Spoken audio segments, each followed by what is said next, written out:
Well, hello, grievers. Mandy here. Restorative grief is all about creating easy access to healing, no matter where or who you are. That's why I want you to remember that if you want grief support beyond a podcast, our Patreon features monthly workbooks to accompany each episode, as well as a Discord channel for more private chats and occasional bonus content as well. Supporting this work with your finances means investing in your own wellness and the healing of others, and that in itself is an incredibly generous and restorative practice. The link to the Patreon is in the show notes, but reach out with questions, okay? Now, let's get on to this week's episode. Welcome back to Restorative Grief with Mandy Capehart. You are listening to episode 127, titled Transformation and Flourishing with Maeshiro.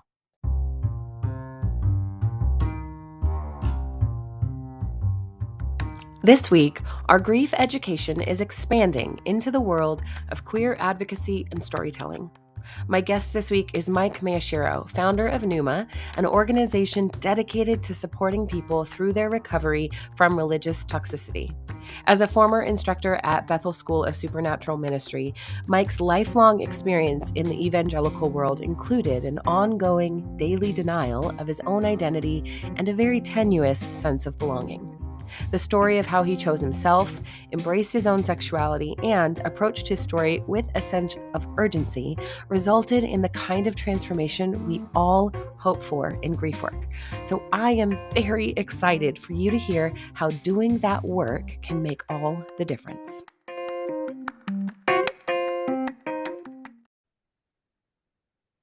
Hey, everybody. Welcome back to Restorative Grief with Mandy Capehart. I'm really excited to bring you my guest today. Mike Maeshiro is an advocate for the LGBTQ community because he himself is a part of it. And after years of working in the evangelical world as a teacher and as a spiritual guidance counselor, I don't know, whatever you want to call it, right? He has found this new pathway forward where he gets to be his full self and grieve what was and rejoice over what is to come. So I'm really honored to have you here today, Mike, and I'm so grateful to hear your story. Yeah, Mandy, thanks for having me. I'm honored to be here. Little intimidated. Grief is no joke, but yeah, happy to share my story. That's what I love about grief, because you're right, it is no joke, but we can make jokes about it, and that's how we survive it in a lot of ways. Totally nice. Yes, So let's just dive in. Tell me a little bit about who you are so that people can get an idea of this complex human that is going to unpack this beautiful story, because it's a good one. yeah, yeah. Thanks. I'm Mike. I live in Nashville. I've lived here for almost 3 years now. I moved here from Redding, California, where I lived for 12 and a half years because I was part of Bethel Church. And that's a big part of my story, right? Which is bittersweet because Bethel was incredible and amazing and life-changing for me in really important, meaningful ways. And then also some of the most like traumatizing experiences I've had were at Bethel. So, um, I went to ministry school at Bethel and got kicked out of school on the last day of second year because somebody outed me as a gay person. And I was still like so closeted myself that even coming clean was, confessing that I struggled with same-sex attraction. And then, got to go through Bethel's version of conversion therapy for me at the time. And then got hired on staff and then started teaching at the school and then started traveling and speaking and had a lot of other extracurricular things I did with Bethel. And then, through my own like pilgrimage and spiritual journey, got to a point in my own conviction and what I would have said at the time, my relationship with the Holy Spirit, that I could no longer be complicit with a harmful institution that dehumanized a whole people group that I belonged to and continue to treat myself that way because everything I experienced in the conviction I like felt from God was doing and saying the opposite of what Bethel was telling me. And not just Bethel, like my whole evangelical upbringing, right? And every religious leader I'd ever had. So that was a big like turning point in my story. And then that's what caused me to leave was I couldn't be in that environment and go on the journey I was on anymore. Yeah. We can unpack community loss, loss of faith, loss of friendship, loss of sense of security. We could go in so many directions. And I think that that's why this is such a beautiful opportunity to talk through this, because, we talk about loss of identity in grief work constantly, that secondary loss of that sense of self. Let's say a partner dies, our relationship to them is a big part of who we are and how we see ourselves. Um, And when we look at, okay, as an individual, your transformational journey shifted, you were losing from every direction. Totally. How did you first approach yourself? Like what was that gut reaction of like, I'm making this decision, my mind is made up, I'm leaving. What part of that grief experience hit first? Like where'd you see it come out first? Wow, Manny, what an interesting question. I've not been asked that. It's fascinating. Woohoo! So, We did it. yeah. Exclusive. Yeah, one of my answers is, I mean, there's an order to this. So I experienced a ton of grief before I chose to come out and go through all of that loss Mhm. by having to acknowledge all of the loss I'd already been experiencing in the closet, right? Like that was a whole journey in and of itself. So, um, it started with I can't keep like repressing myself. And then all I was aware of when I decided that was everything I would lose, right? Mm. And so I just started kind of counting the cost, if you will, and just like preparing myself to experience the rejection and the loss in all of the ways that you just described. And then as I started inching my way into actually walking out that rejection and like giving people the authentic opportunity to cut me out, I started becoming more and more aware of all the ways I'd been violating myself this whole time and how Yeah. unjust the way I treated myself and the way my community had treated me this whole time had been. So there was grief from both ends, if we're going to put it on a spectrum, right? Grief from how I had treated myself and the kind of life I had lived and the standards that I accepted and I subjected myself to, and then grief at like finally making that right, and now this reaction and punishment and shame that I would experience from the Mm. people who I was betraying now by finally not betraying myself. So Yeah. it came from both ends at different points in the process as I continued to move forward. It was very painful. It was probably one of the most painful things I've ever done in my life. I Yeah. remember probably about 4 months into the process, I just had tears coming up randomly, and I didn't even know what I was feeling it sometimes. Like I just like was like, I don't know. I just, I'm sad. There's just grief, there's trauma coming out of my body. This is really sad and painful and horrifying. Um, I don't remember the specific question you asked me, but that's my answer. I loved it. It was good. You said something in there I would love for you to expand about. I know that this is a hard place for people to reckon with when they're grieving. You said I was done violating myself. Can you expand what you mean by that? Oh my gosh, that's like probably one of the main like things that drives me in the work I do now, which I don't talk about a Mm. ton anymore because I don't know if everyone wants to hear it all the time, but it is like was such a big deal for me. Yeah. There are so many ways that queer people violate, that a gay kid in evangelicalism has to violate himself in order to remain acceptable in that environment, both at home and in church, and then maybe, in your friend group or at your private school or wherever, right? And so, like, I violated myself in so many ways in terms of like how I perceived who I was, what I was willing to consider that I deserved, what kind of safety or protection I was like worthy to have. Like I didn't even understand the massive discrepancy that straight kids between their experience and mine. Like my level of like safety was so negotiable, that Yeah. like I'm like, at what point in my childhood was I actually safe in my own like worldview? Obviously, of course, there were like degrees of safety that I was like able to Sure. live within, but being who I was, honestly, I never got to have that. Like, not at any point in my journey growing up did I have an actual like I'm safe being my full self here. It Yeah. was always like a closeted experience. And so I made a lot of decisions about like how I expressed myself, who I associated with, what kinds of things I was willing to engage in, Mm. and then went in so many directions, like how honest I was able to be with even my closest friends, like that, and all that stuff that I chose not to like allow myself to be me in is violating, And then like when I think about all the theology that I was taught and the way that I was indoctrinated to perceive other people and to other them in the ways that I was actively being othered and trying to disassociate from my own identity and like embrace the cognitive dissonance as the reality for myself in order to make my community like work Yeah. is violating, and so I feel like it can go in lots of directions, but Yeah, like in those areas especially, like were really painful. And then don't even get me started on like being a sexual person and going through puberty and getting to like date. Like I missed out on all of those experiences, and the experiences I did have were riddled with shame and guilt and fear and terror, you know? And so yeah, like all those things are violating because I chose into them in a lot of ways, you know? Yeah. Well, and that's interesting to end on. I chose into them because where I see a lot of people struggling in their grief work, whether it's around identity or not, is this idea of, well, I brought this on myself. I chose to leave my spouse. And so I'm the reason I'm grieving. I dumped them or I quit the job. I'm not pursuing my dreams. I'm the reason. And I feel like, sure, validate that ownership, take ownership. Yes.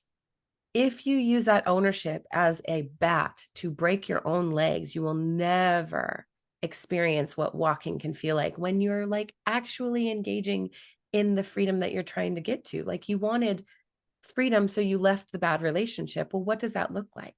And there's that dichotomy, but it's not Mm. even, it's so much more than just two-sided. It's really interesting to hear you say that because I'm curious how you would speak to someone who says, well, I'm the reason I'm in pain. My family hates me because I'm gay and that's my fault, right? Like Yeah. your website just says God made me gay. And I love that because it's the perfect way of saying like, no, I didn't like choose to live in a marginalized society where people treat me badly because of something they have in their own mind made a determination about. How do you speak for someone who says like, yes, it's a choice to be your authentic self, to pursue who you are, Yeah. but it's not your fault. Like where's the nuance there?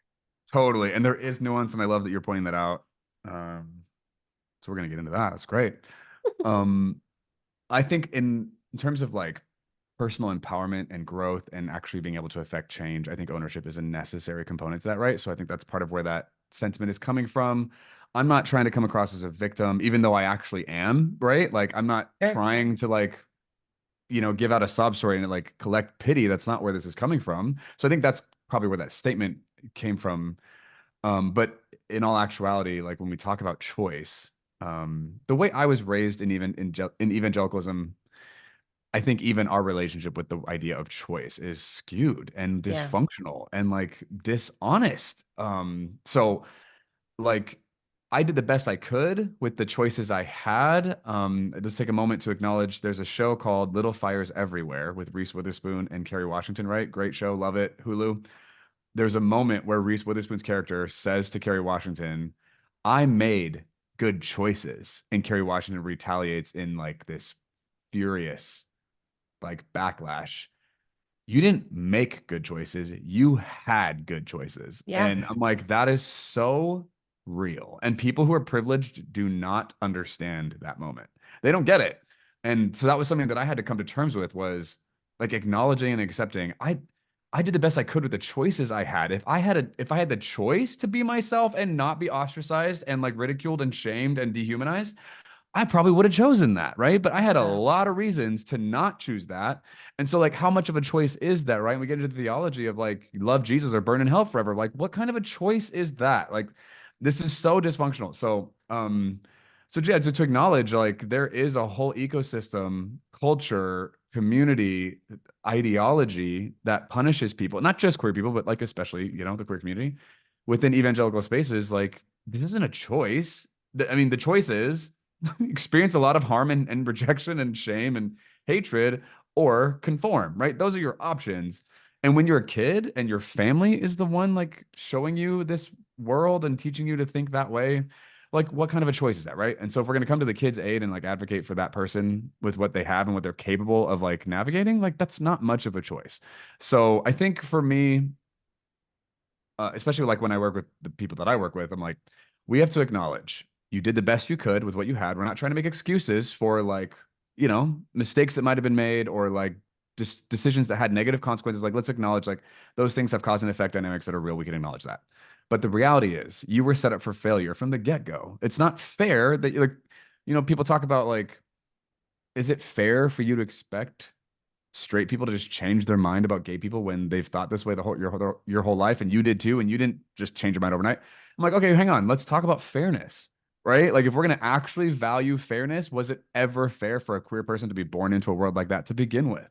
To Yeah. be hated and dehumanized from the get-go in their own minds with a divine mandate behind all of that rhetoric. Like, that was never fair to begin with. Don't you talk to me about fairness, right? So like there's a whole justice, equity, like renegotiating that has to happen, especially for people like in my position when we're navigating these mechanics, because so much of what we were taught was defending the institution, defending the Right. powerful leader, right? Whatever, being honoring to our parents, to our pastors, to our spiritual authorities. Like, it was always in defense of the people who were in the most powerful positions, and the rest of us were subject to scrutinizing and a lot of times unbearable standards that Jesus actually confronts in the Gospels. So to me, like, when we parse this out, I must take ownership for the choices I made. Like, like, there are times where I could have been braver or more honest. Like, I can look back at moments I'm like, I could have chosen differently. But all the while that was happening within an ecosystem, within a world that was against my honesty and my authenticity. I was punished at every turn for choosing to be like that for the most part. And so, yeah, that's not fair. And so there's definitely work to having to acknowledge, like, this was never fair to begin with. Like, you were always like working uphill, and there are always variables that we're trying to like tear you down and whatever. And it's exhausting, and it's not fair to expect any human being to like make good with that, you know? So Yeah. I think the ownership is important for the sake of our own ability to grow. But in a lot of ways, I found I had to like grieve, and I had to like accept loss, and I had to like admit when when it hurt, when it didn't feel fair, which made me sound like a victim in my mind. And I was indoctrinated to never allow myself to be in that position, right? Because victims didn't exist in the world I was raised in, Yeah. right? Like, you pull yourself up by your bootstraps. I was raised by a very right-wing, conservative, Republican, evangelical people. Yeah. I don't just mean my parents. I mean, like, the whole community I lived in most of my life. It was that kind of a person, like Trump people, you know? And Yeah. so, like, with that mentality, victimhood is a cuss word. Like, you're not allowed to say that. You don't get to like admit or acknowledge that victims exist. That's not true. Especially if you're going to make us to be to be the oppressors. Like, that's Yeah. definitely not true, right? Yeah. So that's like work to do. But there is something to be said about like, we got to take ownership for our choices and our path now. I could keep being mad and mad and mad about my parents and what they've done and what they didn't do. And I'm mad, but I also need to like take ownership for my life and move forward, whatever. So yeah, it's Yeah. messy and complicated and nuanced, and yeah. Well, and I think too, what everything you just said comes back down to recognizing as well that you are a body with a nervous system that's responding in the best way it can based on what it's done in the past to remain safe and regulated, right? And so if Mm, you are constantly in a state of internal dysregulation because you don't have relational safety, you don't have attunement with the people around you, like they don't see you for who you are, or they see a version of you, but you know it's an inauthentic version. And so you're constantly putting your energy toward keeping that facade up, there's no opportunity for you to let your guard down and create an environment where you can say, oh, wow, there is gray space here. Of mm, course, I feel responsible for something that happened to me because I was present. I was complicit. I didn't say no. And yet, at the same time, I was also told under threat of exile, I do not have permission to say no.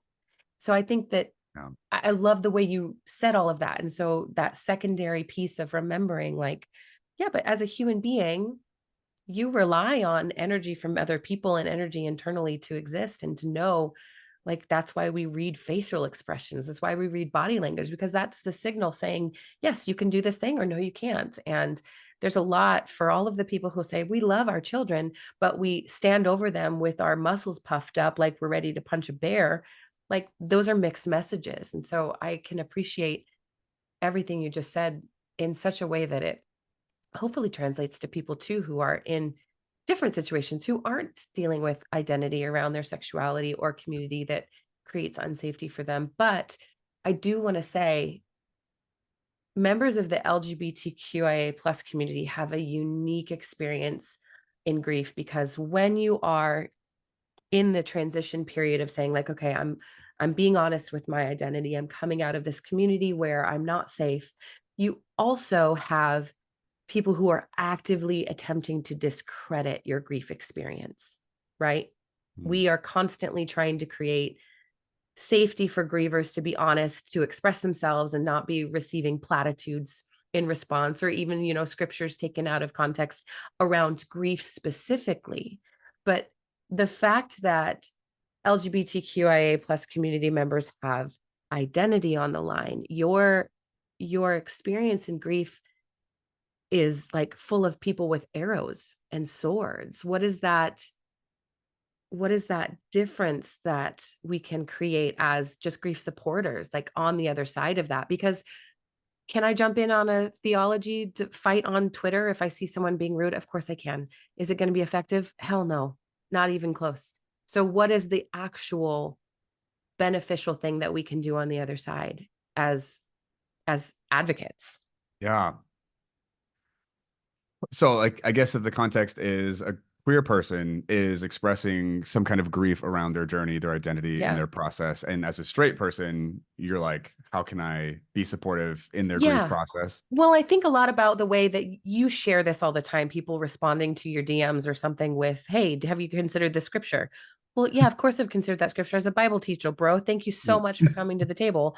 But not everyone is uniquely witty and educated on the topic, right? To be Yeah. able to respond. And even that, we advocate as best we can, but I'm thinking more even communally for me to show up, let's say, in a situation where I have a friend that I know is struggling with their community around them being cruel as they grieve what's shifting for them. For me to say, "Hey, I'm standing next to you, I'm advocating for you, but I also don't want to like say those people are morons, they don't know what they're talking about." They're not morons. They're also hurting. They're also dealing with broken theology and a broken understanding of the value of humanity. Um, How do we create a safer experience for people to then grieve, like you said, without being called victims, without being told, well, if you just read the scriptures or if your faith had been real, all of those ridiculous arguments, right? yeah. What do we do? Yeah. I think one thing just with what you just shared that I think is really important for me as a queer person experiencing straight people on the other side of this is I need to see, in order to feel safe, I need to see that you understand my pain and struggle in this conversation is not the same as a straight person's discomfort with an Yeah. idea that they don't like or that they've been taught is heretical or whatever.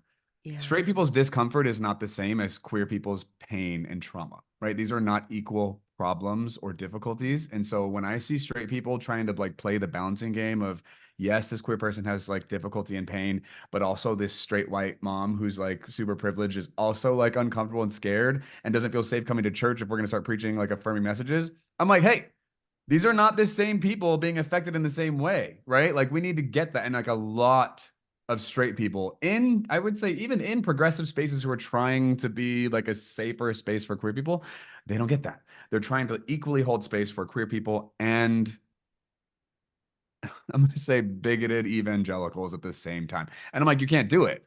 Bigoted evangelicalism actually targets and dehumanizes queer people. So if you're going to try and like care about like the least of these in this conversation, you have to choose the queer people.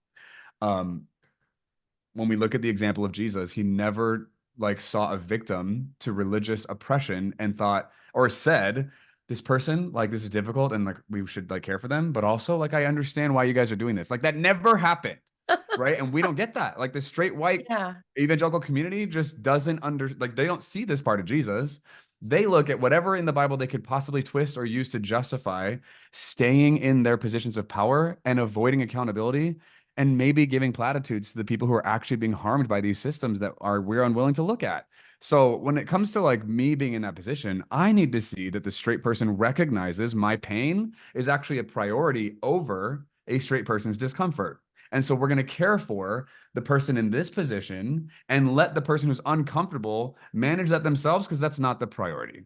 That's not where our energy and protection is going to go because these are not equal problems, right? These are not equal costs. Mm. My humanity, my well-being, it's not the same as someone's discomfort. Like those aren't, and I don't think that people get that. So for being on the straight side of this, like you have to understand equity and justice if you're going to actually be able to hold space for a queer person's grief. You need to recognize that this person's identity and story and lived experience for years of their life doesn't equate to a straight person's difficulty in a conversation that they have choice to choose out of. Like they don't have to engage with this. It's Yeah. not equal, you know? And so if we understood that, I think naturally, of course, we would get it. Our consciences would step in and our empathy and compassion would compel us to care for and reach for and make sure that the queer person is like okay and safe first. And then maybe from that place of healing and recovery, we might be able to entertain later some ideas that we want to wrestle around when it comes to what do we consider, blah, blah, blah, these theoreticals. Like that stuff is secondary to people's well-being. Yeah. That's one thing that comes up. I get kind of fiery about that because like it shocks me how many Good. well-intentioned and even educated people don't understand these mechanics.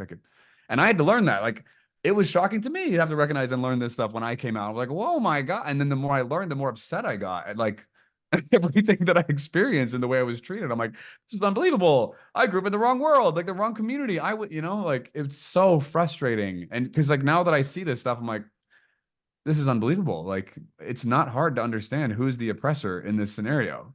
Yeah. Who's in the wrong, who's holding the rock, who's not following Christ. Like that stuff just gets really awkward to argue with people who are so like blinded by their own privilege that they center themselves in their own discomfort and to the point where they actually cannot witness the person who's actually suffering. Okay, I'm gonna stop. No, it's good. What you just said, they center themselves. I was making notes as you're talking because that's exactly it. If you were to take away the situation at hand and just label people grievers and grief supporters, right? The issue we have with grief supporters all day, every day is centering themselves and minimizing the person who's experiencing the pain because they think they have an understanding because they've also lost their mom. Can't tell you how many people Mm, have said, oh, you've had miscarriages, Mandy? Me too. When I had a miscarriage, and then my story is secondary, if not tertiary, just gone because this person in their misinformation of how support works, they're trying to fix my pain. And mm, I was thinking as you were talking, gosh, it sounds so similar. This person's problem is that their sexuality is confused. If I can just tell them, oh, I know someone who also felt that and changed their mind and now is in a happy heterosexual marriage and has 6 kids. And you know what I mean? Like, if I can just tell them my story or my experience or my friend's experience, right? Or say, don't worry, I have a gay brother. I know what it's like. Then there's no discomfort for them because they can pull on some thread. And then the person who is actually the center of the conversation mm. is left completely isolated, again, lacking attunement, lacking relational safety. So it's beautiful to hear you get passionate about it because I mean, I've jumped on a lot of people for minimizing grief for anybody in the same way. So it's interesting that we could even just say, what if we framed those scriptures as a platitude to say, oh, I hear you quoting somebody to say, like, who is it? See, this is my lack of Bible knowledge anymore. This is why I'd be terrible on Twitter. You've heard it said somewhere in the Bible um, that, okay, it's wrong to be in a homosexual relationship. Okay, well, that's a platitude. That's a platitude because you don't have context and you're taking it out of context and making it about you. Your interpretation says that that's what's true. Well, that's what platitudes are.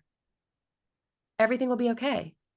There's a silver lining. No, that's a platitude because that's your interpretation of everything being okay. Hmm. Yeah, Interesting. yeah. I'm curious with all of this because I mean, I think I've told you before, but I found you back in the day because of Whiteboard Mike. Like my encounters with Bethel and my story, I always remember thinking like, those are so good. And I would put like your little quotes on my own little whiteboard in my office and change it Oh. up every now and then. It wasn't just you, don't worry, but it was definitely some of your words. Um, and so I just always thought you had a great approach to things. And I just Thanks. really am curious now carrying forward, how have you protected and cultivated your faith experience and your beliefs around what you've encountered and who you're becoming so that your faith has a space to grow? Because you, Yeah, again, it's another choice. You don't have to right. stay in the culture, but something has kept you here and something has also allowed your faith to evolve and create flourishing for you. So, how'd you do it, Mike? Here's how I did it. 5 easy 5 points, steps. Yeah, please. exactly. So I think one big component to that is I had some forgive the language. I don't have better like verbiage for this, You're so it's okay. going to sound Christian, but I had several radical experiences with God. When I went to Bethel, we called them encounters. Mm. That like were life changing for me. And I even through my deconstruction, I have to look back at these experiences and I'm like, what do I do with this? Like, because they didn't not happen, they happened, right? And they Yeah. impacted me in the ways that they did. Yep. And the thing is, like, so many of these experiences were God, in my perception, were God affirming my sexuality. Was God affirming me as a gay person? And so I had to make a decision early on in my I don't even want to say theology because it was less something I studied and more something that I wrestled with on a personal level, right? Hmm. My understanding of God and then my understanding of Christian culture slash theology slash evangelicalism, those separated at a pretty early age. Like I was like 18, 19. I was like, oh, who God is and what we're talking about, these are not the same thing. Like I accepted that. I didn't think what we were talking about was irrelevant or invalid. I just thought we were missing some things, and I didn't understand exactly why. I didn't do the deconstruction stuff yet. I wasn't super educated in all that. I just knew we've got some rules and requirements and restrictions and expectations within evangelical culture, especially in the theology game, that I don't respect. I don't appreciate. I don't think are valid.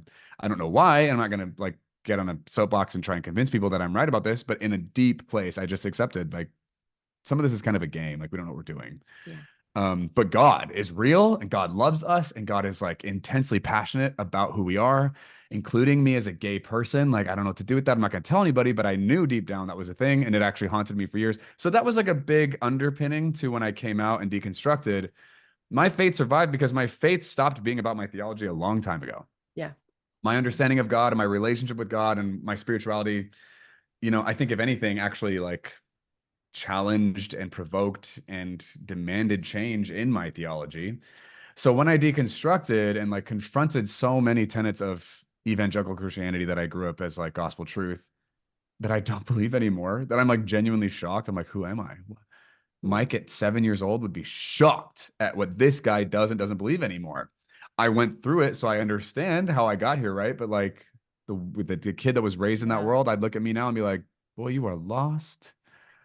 You are worldly, you are, whatever, all these like judgments and labels we easily placed on lost people or Yeah. people who are unsaved, people Yeah. who are of the world. Like, God, that othering language and the supremacist attitude that came with it, I'm just like, Yeah.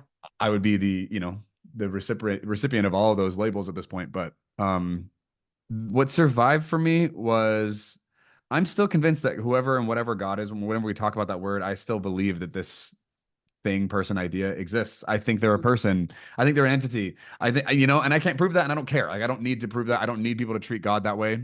I just have experienced them like that. And so, like, I still feel very loved and seen and connected to whoever slash whatever God is.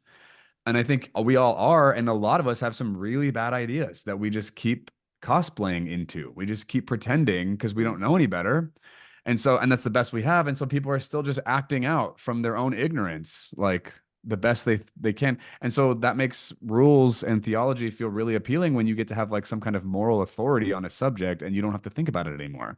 You don't have to hold space for other people's experiences and you don't have to like witness humanity and like meet them in their pain. It doesn't have to cost you anything when you have rules, right? It Yeah. just like sanitizes the whole experience and like insulates you from being human. And I think it's actually I think theology is often very dehumanizing for people, Hmm. which is Yeah. sad and shocking.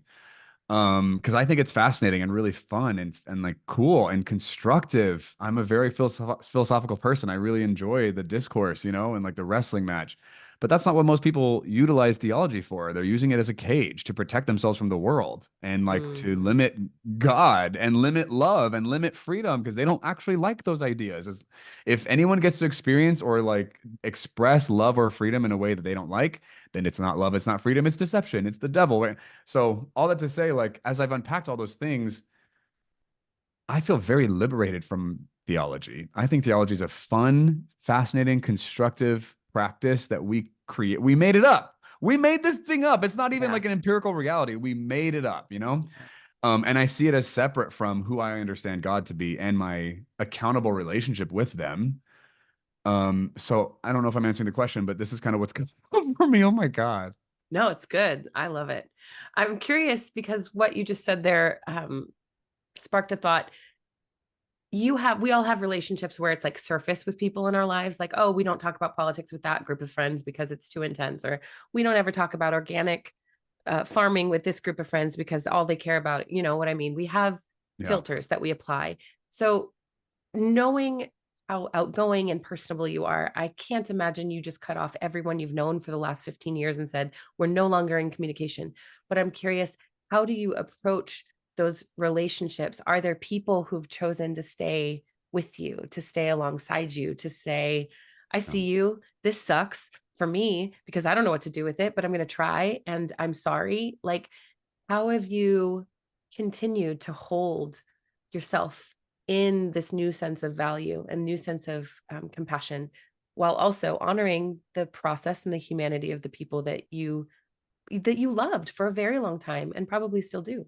Yeah. Ew, I hate this question. Okay, sorry. Don't No, care it's a good though. one. No, it's You can good. It's say it. good. Because I think some of my grief in the coming out experience is still playing Yeah. out in this very conversation, like this stuff with these relationships. That was the most difficult part of coming out, was having so many relationships with people who hated gay people or like, Yeah. dehumanized gay people in their Yep. minds. Um, I came out swinging. When I came out publicly, I was like, I'm doing this not just for me, because I came out to myself and people in my community, and for a couple of years, like found my freedom and safety and whatever, and like it was working for me personally. But I was like, I also still have a public platform. I can't just say nothing about any of this there. I didn't feel like I owed it to the public, but I did want to like clean up so much of what I had been complicit with when it came Yeah. to Bethel specifically. Sure. Bethel being publicly anti-queer and having been platformed by them for years and having generated income because of my association with Bethel and like teaching in that space and being invited to speak all over the world because of, like I was like, I got to clean some of this up because I was part of this institution that I think has been actually very harmful to a lot of people. Ownership. So yeah, so I decided like I'm giving right. I'm gonna come out publicly and I'm gonna like renounce so many things that I was aligned with. I'm gonna make it very clear what I am no longer aligned with anymore. What I will not tolerate and I will like confront. I will hold it accountable. And I know that's not every queer person's journey. So my answer to your question, I'm just kind of trying to preface with like I had a very specific context that I did all this in. Um, and I also had like years of violating myself and dehumanizing myself from with a lot of encouragement and coercion from people I knew. Yeah. So I had to clean a lot of that up. So when I came out, I had a lot, like not even publicly, just like in my own personal life. I had several people whom I looked up to, I respected, we'd been friends for years. There's all this like trust and like mutuality and like respect that had been cultivated for years, who like were saying the things. They were nice to me. They were civil. They were quote unquote respectful. I would look at what they've said now and be like, that is not respectful, but they don't know. They don't know any better. And I'm like, Yeah. just because they don't see it doesn't make it disrespectful. It just means, anyway, that's a whole another conversation. But I think they all did the best they could with what they had. But I look back on a lot of the things that people said to me. I'm like, that was so gross. And they were being nice when they said it. And I was thankful that they didn't just cut me out. Yeah. But I look back now and I'm like, ew, I didn't know any better, which is why it worked. But like, if I came out with what I know now, Yeah. and they told me those things, like I would have cut them out a lot earlier. A lot of those people I did leave behind. I have like chosen to not have a relationship with them. Several of them still pursue me and like want to try and connect, and I don't want to talk to them because I have to do a lot of cognitive and emotional labor in order for us to have a functional conversation that's meaningful to me. Wow. Yeah. Otherwise, I'd just be pretending and like jumping through hoops and just talking about shallow, inconsequential things. And I just don't want to do that. That to me doesn't feel worthwhile. I don't want to give my energy to that. That's not relationship to me. So, and some of those relationships are not resolved. They're still waiting for a response from me. And it's been months, and I'm like, I don't know if I'm ever going to get back to them. I will if slash when I feel like I want to, but I don't owe them that. I'm not, and I had to like even undo some of that obligation and loyalty, right? That I had been Yeah. raised with and all that stuff. But like loyalty to people who empowered the caged, closeted version of me is disloyalty to me, you know? And that was like really difficult and painful to have to get like figure out. But I finally got to the place where I could admit that to myself. And so like I cut a lot of those people out of my life. Like so many people I don't talk to anymore. I don't expect to have a relationship with. Um, some people did come with me, and some of them changed their minds. They became fully affirming, became allies, and they're some of the most like incredible cheerleaders in my life now. Others Mhm. came with me and then halfway through decided for whatever reason, nope, this isn't God. I'm not, and I was like, yeah, we're done. Like, get out of my life. I don't want you here. And I was pretty like explicit about this with lots of people, and there were varying degrees of intensity that I had to like draw and like clear boundaries with people because I had learned what safety felt like, and then all of a sudden, once I understood what was possible there, I recognized how unsafe I had been my whole effing life. And I Yeah. was like, I am not tolerating or entertaining relationships or environments or like attachments that bring the feeling of being unsafe into my life anymore. I am not doing it.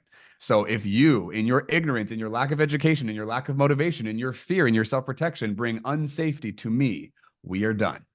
You want to do work, you want to ask questions, you want to humble yourself and learn, I'm happy to engage with you. But if I have to do the work, if I have to figure out how to like where you are and how to establish safety so I don't feel sideswiped or blindsided or dehumanized by your like random worldview or comment, I'm not doing it. And so a lot of people failed that test, if you will.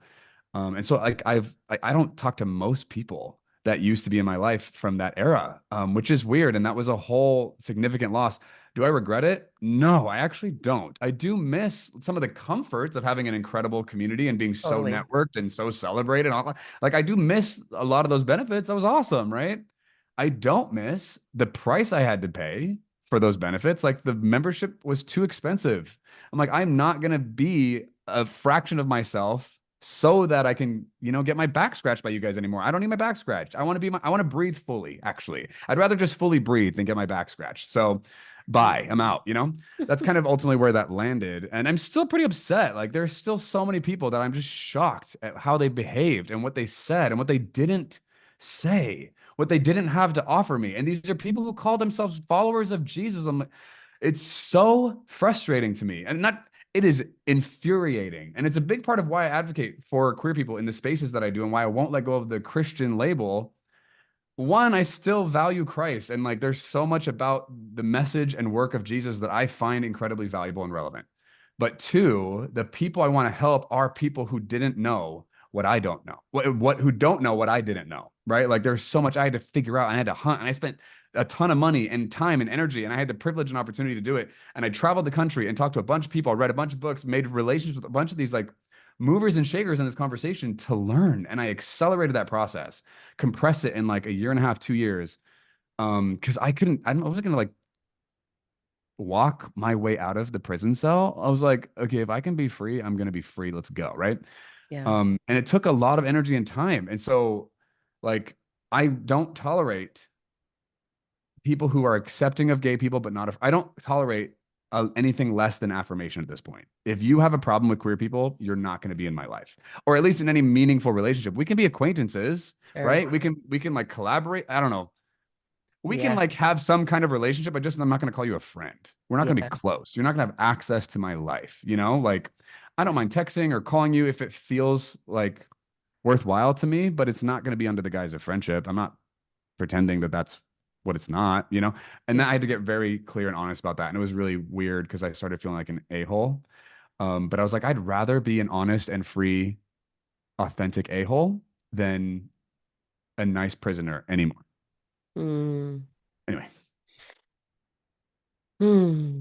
I had a moment not too long ago where it was similar. I realized I can't continue to call myself names when I'm not the only one who has pulled back. I'm not the only one who's pulled back, Mm, or I'm not the only one who has lost something here. They've also lost me, and they seem unbothered by it. totally. I Ew. wonder what that is. And I think that what's interesting about what you were saying there with people who, especially when they were like, okay, I'm on this journey with you, just kidding, I'm reversing, is that their own cognitive dissonance they don't know how to wrestle with, right? That they've got something so deeply ingrained and they don't know how to confront themselves, because all of this grief always hits something else. There's no single thread of grief that is just isolated. We grieve it, we do the work, and then we are feeling really, really great because it was completely arbitrary and touched nothing else. Like even the death of a celebrity can hit grief in our family and in our own lives that triggers so many other things we think about. So I'm listening and thinking about how it's hard not to have an iota of compassion for people who are on their own journey and path and figuring out where do they go. And I think that for my takeaway here is like, as a straight person, like that's my role to be able to come alongside and say like, hey, you don't have access to my friends because you've caused them great harm, but do you know what you have access to? Me. I can be a person you can ask questions to that I won't be as offended, I won't be as harmed by, because that question, wow, so dehumanizing, so mean, so cruel. Don't ever say that to anyone ever again, but I'm a safe person for you to say that to.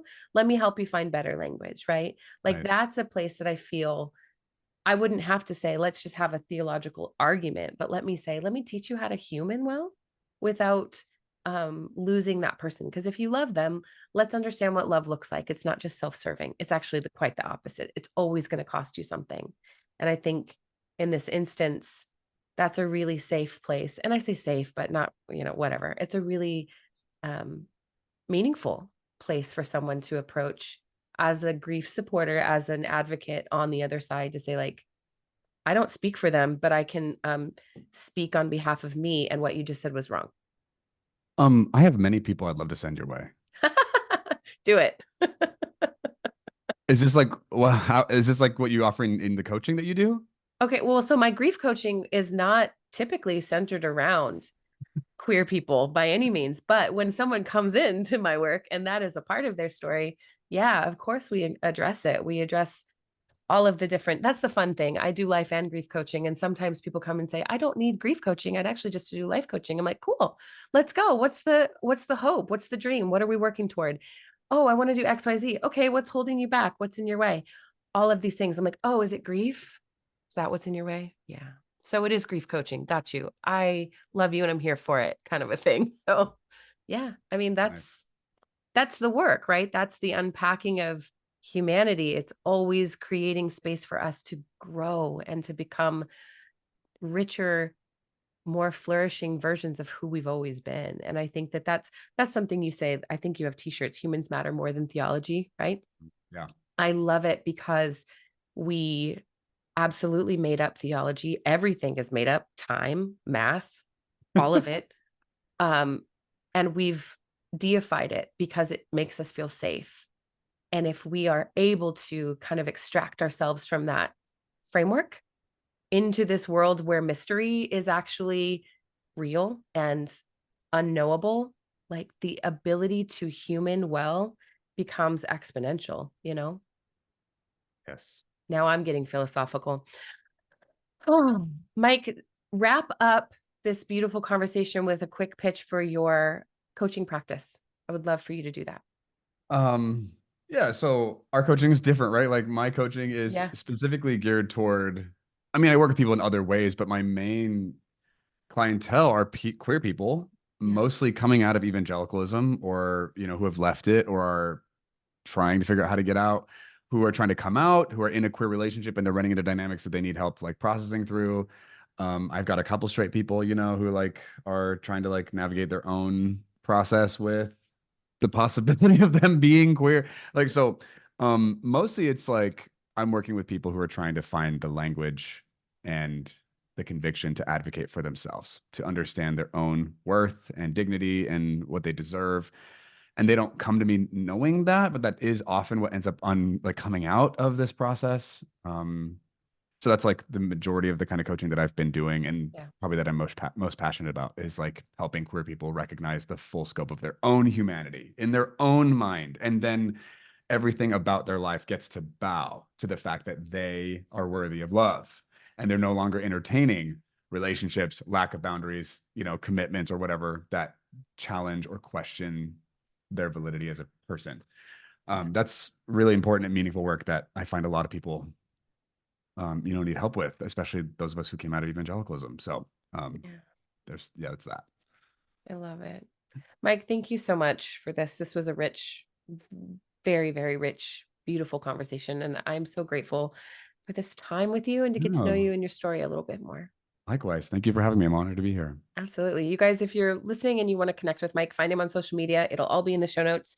And tell your friends. Tell your friends that they need to come and learn a little bit better about how to advocate for themselves if necessary and for the people that they care about, because that's we can't do this by ourselves. Yeah.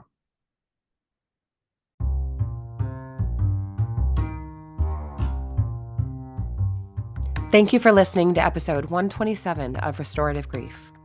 I walked away from this conversation with such a strong sense of my own role in the queer community, both as an individual and in my role as a grief educator. See, we tend to create monoliths of people by virtue of their largest banner, but doing so negates their individual value and beauty. Our intersectionality and diversity in a grief experience creates a richness that informs the healing process and allows us to remain with ourselves throughout the transformational journey. So, I hope hearing from Mike encourages you to reflect on areas where you too might need a little more passionate advocacy for yourself and others as you heal. If this is your first time listening to Restorative Grief, welcome. This year, we are introducing fresh ideas and some big opportunities for collective and individual healing. So I hope you'll subscribe to the show and stick with us. If you liked this episode, please remember, leave a 5-star review and share it with a friend who may also need a reminder of how powerful and important they really are. You know that feeling you get when someone sends you a link or a meme and says, "Hey, I see you, and this made me think of you"? Well, maybe it's your turn to pass that feeling on to someone else and see what a difference it can make. You're a griever, so you get it. Helping someone else feel seen is an incredible gift to give. And as always, one last thing before we go. Please remember, the only solution for grief is to do the work of grieving. Thank you for listening. I'll see you next week.